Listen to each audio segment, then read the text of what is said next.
you wanted the best, you've got the best podcast, the hottest podcast in the world. The Chris Voss Show, the preeminent podcast with guests so smart you may experience serious brain bleed. The CEOs, authors, thought leaders, visionaries, and motivators.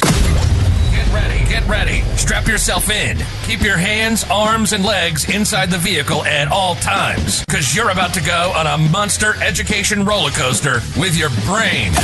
Now, here's your host, Chris Voss. Hi, folks. It's Voss here from the ChrisVossShow.com. Ladies and gentlemen, when the shrill lady sings it, that makes it official. You're on the Chris Voss Show. Welcome to the big show. As always, my friends and family. Be sure to refer the show to your family, friends, and relatives, or, we might have to increase your taxes. I don't know what that means. I'm just making it up. Go to goodreads.com/Chris Voss, LinkedIn.com/Chris Voss. Not all the jokes are funny on the Chris Voss Show, folks. That's how comedy works.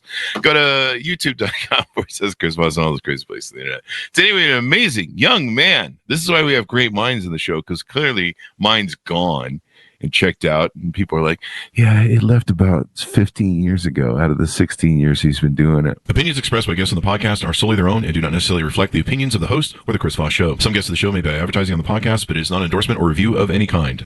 Hector Alvarado is a Canadian entrepreneur, operations strategist, multifamily real estate investor, and the co-founder of Optimize Business Systems, which he built alongside his business partner, Willie Smit.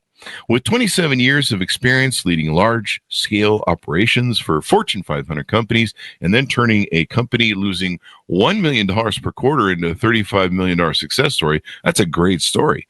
Hector has been known for transforming business chaos into clarity through systems, accountability, and leadership structure. He's a proud father of 3, has been married for 17 years, grounding his drive with strong family values. Outside the boardroom, he's a committed gym goer and lifelong fitness enthusiast, bringing the same principles that shape his training in the way he leads: discipline, consistency, form, and reps. If it works in the gym, Hector knows it works in business. I couldn't agree with him more. Discipline, that's really what it is about. When you go to the gym, you're competing with yourself. When you go in business, you're competing with yourself. And a lot of other people, too, actually, in business. As a multifamily real estate investor, he practices what he teaches, building long-term wealth, diversifying income streams, and using systems to create freedom from both outside and inside the business world. Welcome to the show, Hector. How are you? Great. Thanks, Chris, for having me. I'm excited for this meeting. Thanks for coming, eh? We're just happy to have our favorite Canadians on the show. Love it. Love it. You got to represent Canada. Right. That's not. I'm thinking of sorry. Sorry, eh? That's right.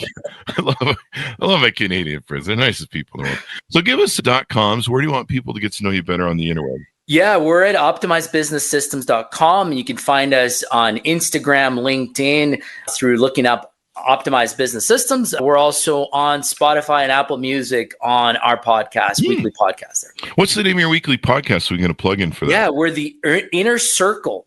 The Inner Circle podcast. The Inner Circle podcast. So give us a 30,000 overview what you guys do there at OBS. Yeah, at OBS, what our vision and our really reason for being is that we've created a safe space for entrepreneurs and business unit leaders to come share their issues and have that platform to where they can be heard without being criticized, where they can have access to tools, real life tools that will help, once implemented, get all that frustration outside, get them to see clarity again and allow them to have structure in their business, right? What we found is with so many entrepreneurs that are struggling with the day-to-day, they go to business with a vision. And they are excited. They're super geared up to go and take this venture, this deep dive of the business world.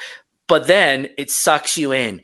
And it gets rough. It gets rough real fast, right? You have people issues, you have, cash flow issues, you have customer issues and all that stuff that, isn't so cool and isn't so fun and is draining and it freaking sucks. But here's the thing is a lot of these entrepreneurs and leaders, they don't have an outlet. And they go to their spouse or they go to the bottle and that's where they can vent. But with our community, we have the opportunity to vent without being judged, to have realignment and clarity, and the tools to get you going, to get you re-engaged and re-excited about your business, because we get you winning again. Get me winning again. I like that winning part. That's my favorite part, the winning part. You bring up a good point. One of the problems I used to have when I came up in the 90s being an entrepreneur was there was no one to turn to. I mean, about the only person you could turn to if you wanted business advice and help was to pay for an attorney or a retainer. Right. It's quite expensive when you're doing a startup. I mean, our first company was $2,000. We turned into a multi-million-dollar company. And the year and a half later, $4,000, we turned into a multi-million-dollar company. But there was not a lot of people to help us. And if you, like I said, if you wanted an attorney, you could do that. I tried to get other entrepreneurs to join up, but, we didn't quite have the internet fully turned on by that point, or no, I don't think we had computers quite yet. We were starting to use the laptop for invoices, but there just wasn't this community like you guys have built here.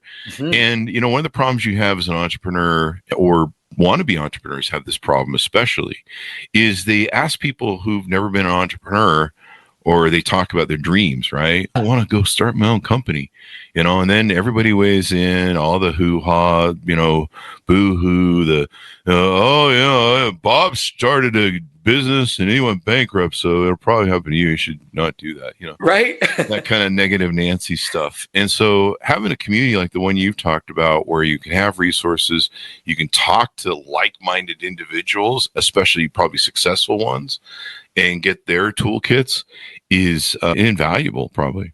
It is, because what we believe that we have here is that safe space where people can just be open and honest about their learning experience and their building experience. They can come to you and say, my margins suck.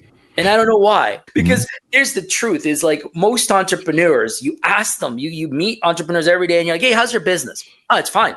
It's great. Business is good. But they're just masking it, because they're not the ones that are going to tell you, man, my team sucks. It's underperforming. My profit's tanking. They're not telling you that, right? Yeah. They're not telling you my business is running me instead of me running the business, or I feel overwhelmed. Like that stuff never comes out. It's always, it's fine. It's great.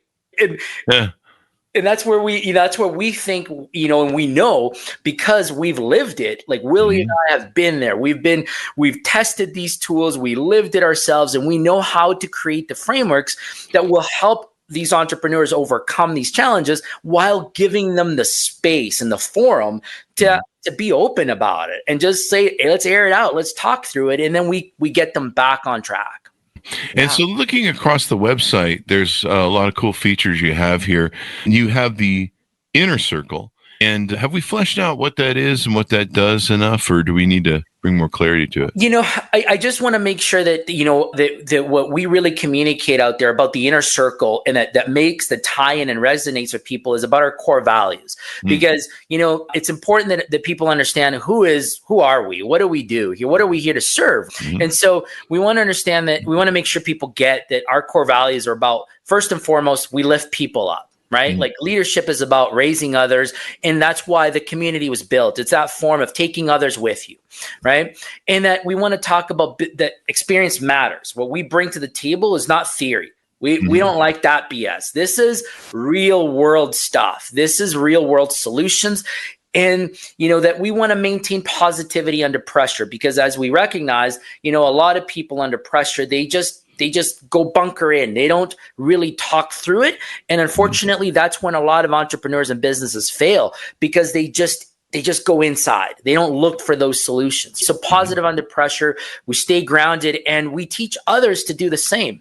And then most importantly for us at the Inner Circle and at OBS is that we want legacy through leadership. We want to build leaders of the future. And that's what our main goal is, through really communicating our core values. And is it like an accountability group? It maybe keeps me on track with, maybe performance or advice or some sort of way where people are like, hey, how'd that work out, Bob, with the thing you're doing there? You nailed it. It is exactly that. It is that. It is completely that, where we will have, and we have the forum where, we give assignments at the end of our podcast, and we say, hey, here's your takeaway. Next week we talk about it. We put some people on the hot spot and we say, hey, Bob, how was that takeaway? Did you complete it last week? Mm. And then sometimes it gets a little hot because they're like, shit, I didn't complete it. That's the importance of accountability group. You really get things done. And the other thing is too, when you see other people succeeding and doing things, it opens up that possibility in your head where you go, wait, okay, maybe my family over here is negative Nancy. They're telling me, oh, you can't do it. Oh, you can't, you're never going to make it. But I've got this whole group of guys that have made it and they know what they're doing. And that motivates me. I don't know that I would ever start a business if I didn't know what a business. I don't know if I'd ever written a book if I didn't know people wrote books. But seeing that there's people that can do it, that's one of the things we love about the show. People bring their stories, their cathartic moments, how they survived. Seeing talking to other entrepreneurs, finding out how, I failed too, and here's how I recovered, or my numbers weren't working. Maybe I was bleeding out in some part of my business, was bleeding out revenue or profits or costs. And I figured out how to fix that and innovate that, seeing what's possible really helps. And of course you kind of create this sort of clique or this peer group. That's the word I'm looking for, where you kind of feel a little peer pressure to excel. Yes, absolutely. And it's about that the ability to learn from the applicable tools, get the output, perform, and talk about how it worked, so that the others now learn best practices as well as pitfalls, right? Because that's what we want to do. We want to make sure that everybody is taking a key learning every single week. Yeah. The other thing is in business, because people might say, one thing people might say in pushing back is they might say, I have a certain business and I don't know the people in the group are in this business, or, they're in different industries or fields. The one thing about business is once you kind of know how to do it, it's the same toolbox. Whether it's a widget that's a service or widget that's a product or a piece of steel or a piece of a coaching manual or coaching workshop or something, it's still a widget. And the process of business, the business of business, can you call it that? What do you do, Chris? I'm involved in the business of business. Anyway, I think I start a new podcast, a new shirt. But the process of it is pretty routine. Like I've created so many companies, I could do it in my sleep. Like I can do it all in my sleep. Like the hardest part about me for starting a company is just coming up with the right name, partially because most of the good ones aren't available, but also just coming up with the right name. And that's really the hardest thing I have in starting a company half the time. I've been down in front of the Department of Corporations a million times going, you better come up with a name for me to put on this form, people, or else I'm just making some shit up here and handing it in, which I did one time. And that's where AI now comes along and helps us with some of those gaps, eh? Yeah. You're just I've done that a lot. I've had companies where I have everything done. I just need a name to put on the stupid form for the guy. And we got to come up with a name, and everyone's just, but everything. And so that's one of the beauties of having a group like yours. It is. And what we have in that, and you touched on it, was that the repeatable learnings that you take away from certain industries and certain businesses, you can certainly apply those into many. And that's where we bring a framework. And that framework works with any organization, any service, any product type, because it is a framework. It's an operating system that we're able to help implement and teach to others that they can self-implement as well into their companies. And it gives them clarity on their core value structure, their purpose, their niche, right? Their reason for being. And ultimately, what are those goals? What are they trying to achieve? And so that there is alignment between what the vision is and to what the people who have to go get it done have to be aligned, and they see it together. And so we create that framework that allows the organization to be healthy for the long term, and really to allow it to scale in a healthy way. And you can sit around and you can muck about and try and figure out stuff. I mean, I had to do it when we were cheap and starting a company with $2,000 in Top Ramen, and we were working 18-hour days in cars doing deliveries. You can, but there's a certain point where investing in yourself and investing in other people, I would have killed to have this sort of stuff we have on the internet where I could join a group like yours and I could get I could just peel back up minds.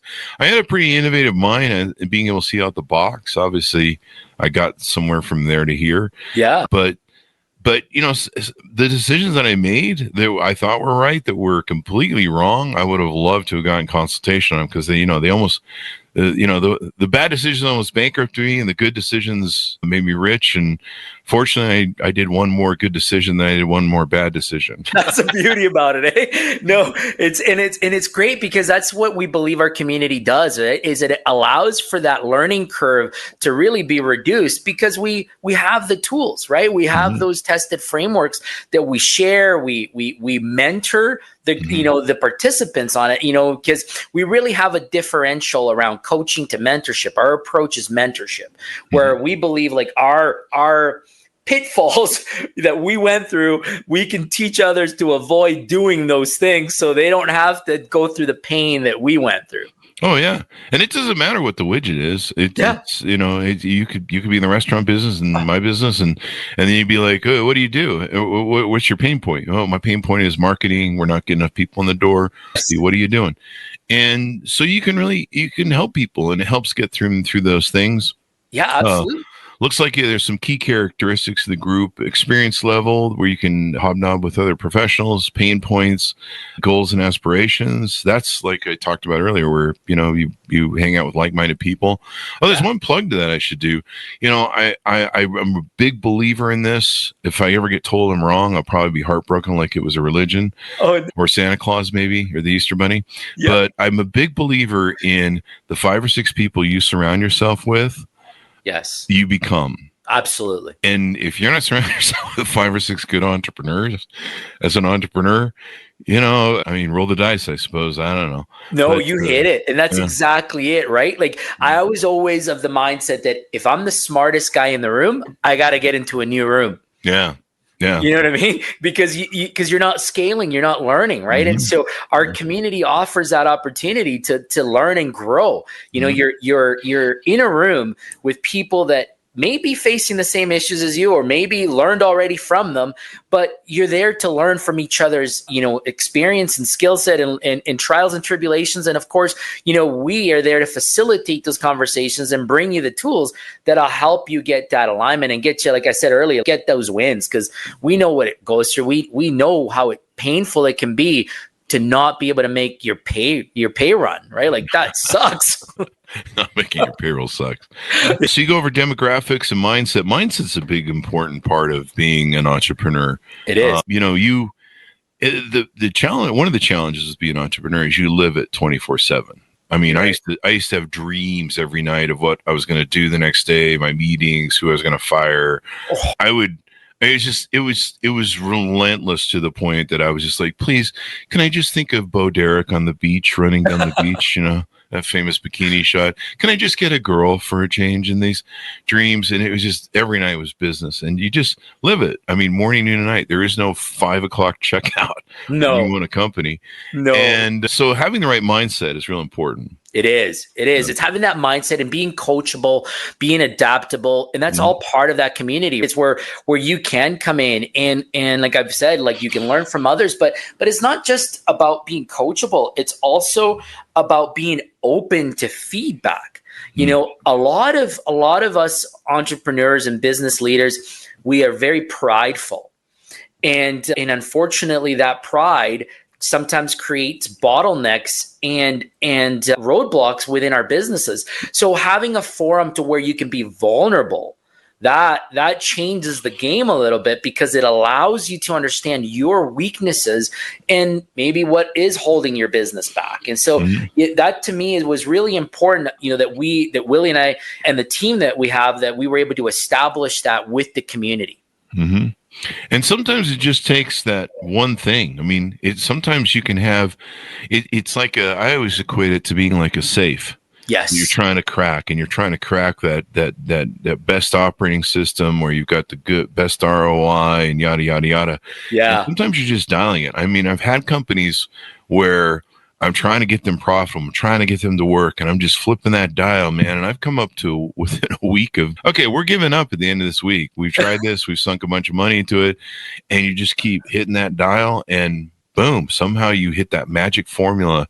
The lights go on and you're like, damn, we found it. And when you do, like everything, it's like the machine starts running and you're like, yeah, it's going to work.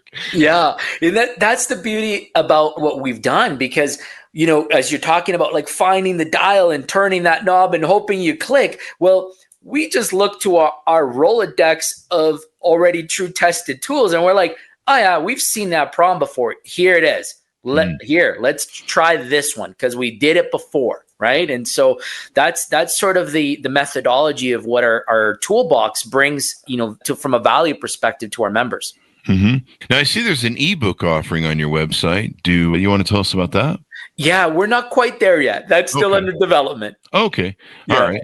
I'm gonna click it and then see what happens. Yeah, the doers wake up call.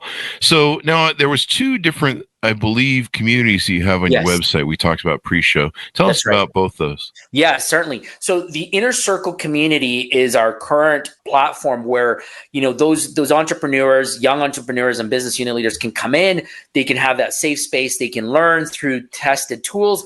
And then we have what we're just launching. We're super excited to launch this in a couple of weeks. It goes live.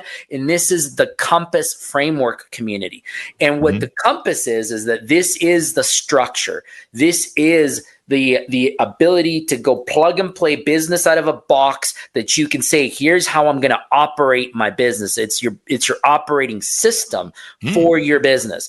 And we are able to help you create your vision, your long-term goals and the culture that really will help you run and operate your business. And so we have the different pillars that will establish the success for that community.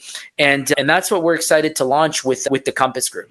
And so people can get all sorts of help. Now, who's the target audience for this? Is it people all around the world? I know you guys are kind of in Canada, Canada? Canada? Yeah. You've just been renamed. You're now the 51st state. Yeah. Oh, that's a hot topic here now. Isn't it? We love Canadians. Screw whatever's going on in politics. So it's 2025, people. You're watching this 20 years from now on the YouTube channel like you do, and don't write me. Right. We've been on YouTube for 18 years, and they do stuff like we've reviewed, all the early iPhones. And to this day, they will still put comments on there. This iPhone 2 isn't $500 anymore. So, did you look at the date of the video? Anyway, so and so they can tap into your knowledge. They can tap into other people's knowledge. And I guess I didn't finish my question. I kind of segue there, didn't I? Tell us about who's the best people. Is there a minimum maybe you need to have a net worth? Who are the people who are eligible for this? Yeah, great. It's a great question. So our target audience is really that entrepreneur in or business that is around or less than $10 million in revenue. So from a startup to up to about $10 million and anywhere from, I would say 75 employees or less is really where we believe our sweet spot is, because these are the type of organizations that are starting up and are facing those challenges of the startup world and or are just about ready where they're ready to scale and they're not quite sure how to scale past those limitations that they've come. They've gone from 1 million and they've increased, but now they recognize once they're going to go into that double-digit $1 million world, it comes with a lot of investment, a lot of challenges, and some complexities that they may not be ready for. And so having the framework in place that's going to allow them to scale is where I believe we add the most value. Christopher Vogman writes into the show, I agree about showing up in a room of great people and being a sponge. Yeah, love it.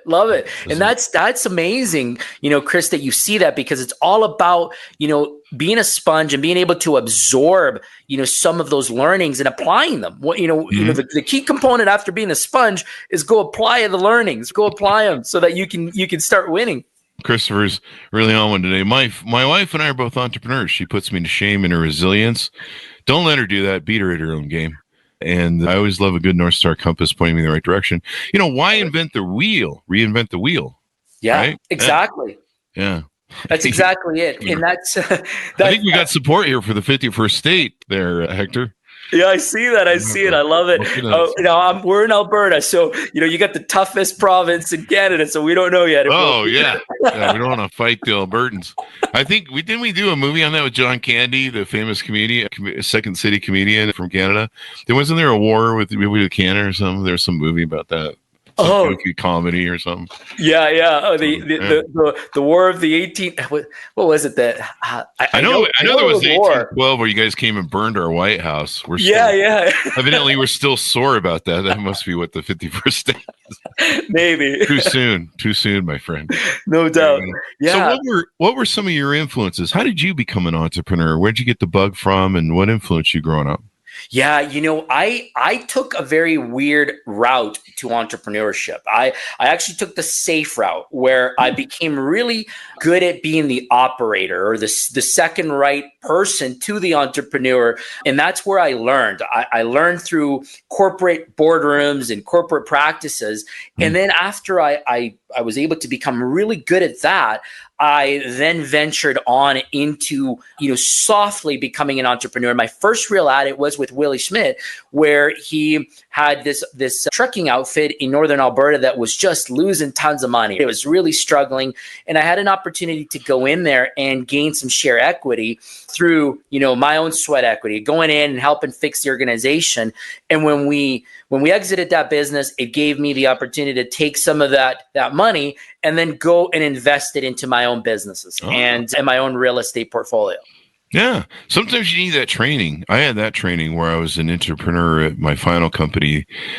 I still work for them, but they called me an entrepreneur. And so I'd be able to walk around kind of like the CEO. I had a carte blanche and could do innovative changes. And that was kind of the last of my entrepreneurial training that I needed. And also to work directly with the CEO really helped. That really helped. Absolutely. And I learned, I came up through the rankings of the PepsiCo golden years where we learned efficiency and Lean Six Sigma to the core and really team development at the heart of it. And so I took all of those practices and have taken them off and put them into place for my own entrepreneur ventures. Mm-hmm. And, people becoming entrepreneurs, there's so much greatness in it. I mean, you grow as a person. You're going to definitely become self-accountable. That's for sure. That is for sure. And that's where having the repetition mindset is critical so that you can continue to stay focused and on the right path. Mm-hmm. Yeah. I mean, so critical. And having the advice, like I said, not reinventing the wheel, because the worst thing you can do in business is reinvent the wheel or try to reinvent the wheel. And sometimes the wheel can't really be invented. Yeah. I mean, I that was one of the things I learned from my last CEO I worked for. He sent me out one day door knocking to try and sell the product I had offered. And, we did it by mail and telemarketing, but I want you to go door to door and spend the day going door to door. I'm like, what?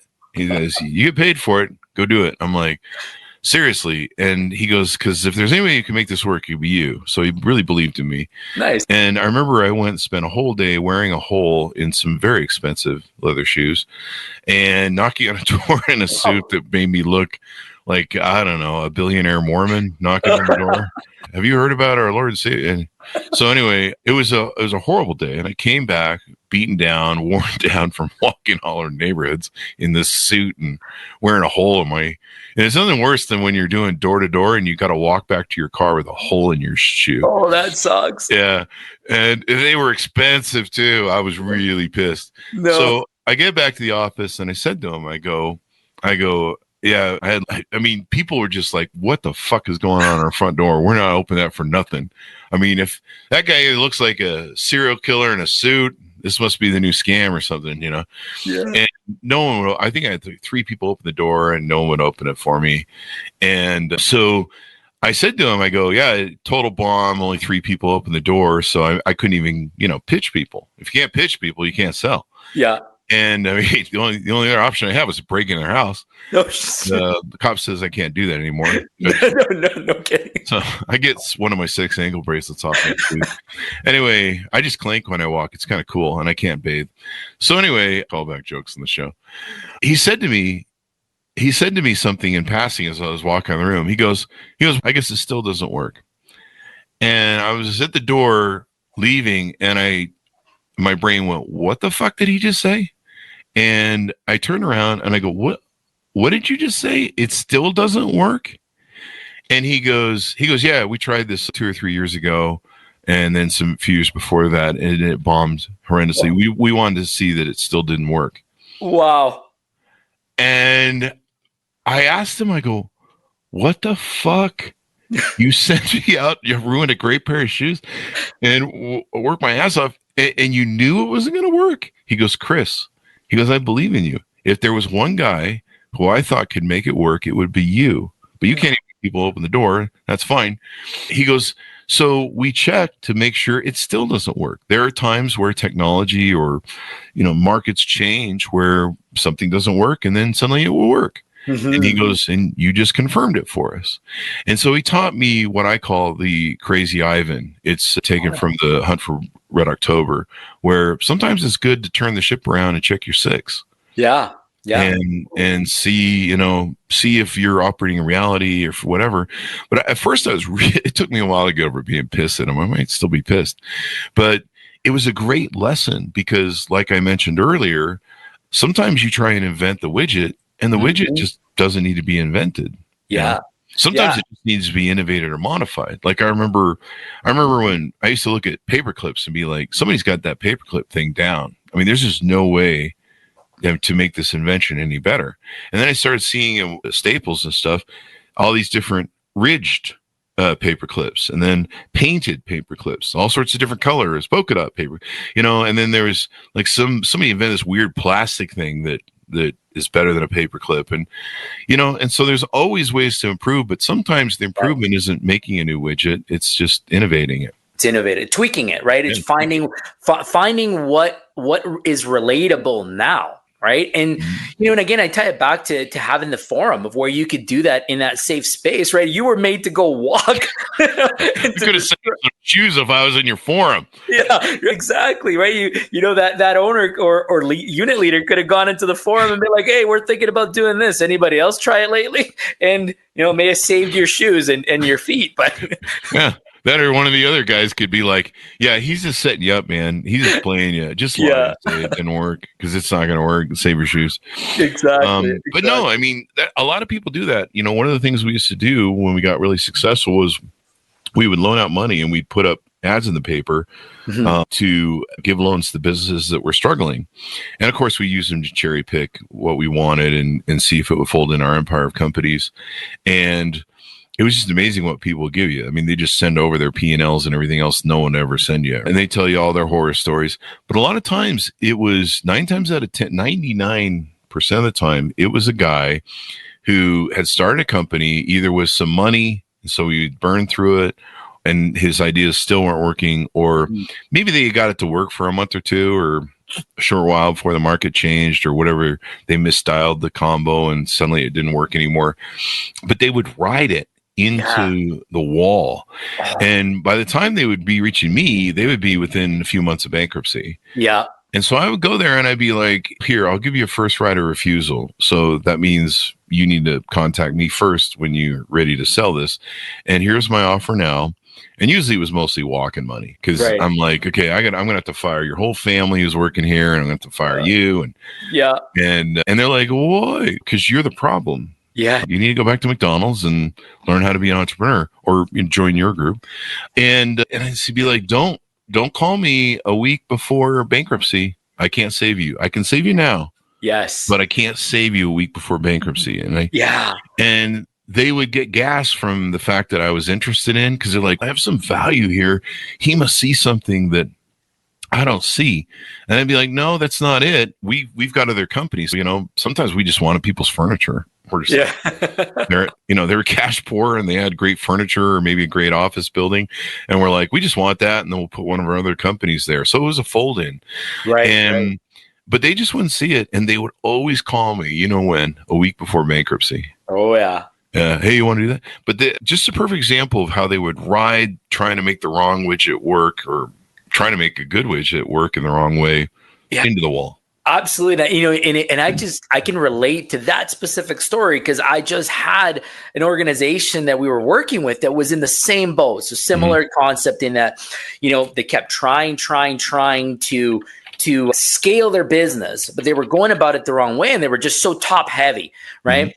The fact that they wanted to carry all this overhead forced them to take loan after loan after loan after loan. All of a sudden, they're like $1 million in debt, right? Carrying like $50,000 a month in debt servicing just to survive. They have to have revenues that are exceeding what the output really is required, right? And so we go into it and we're hearing them out, and we look at their peanuts, and we say, we know what the problem is.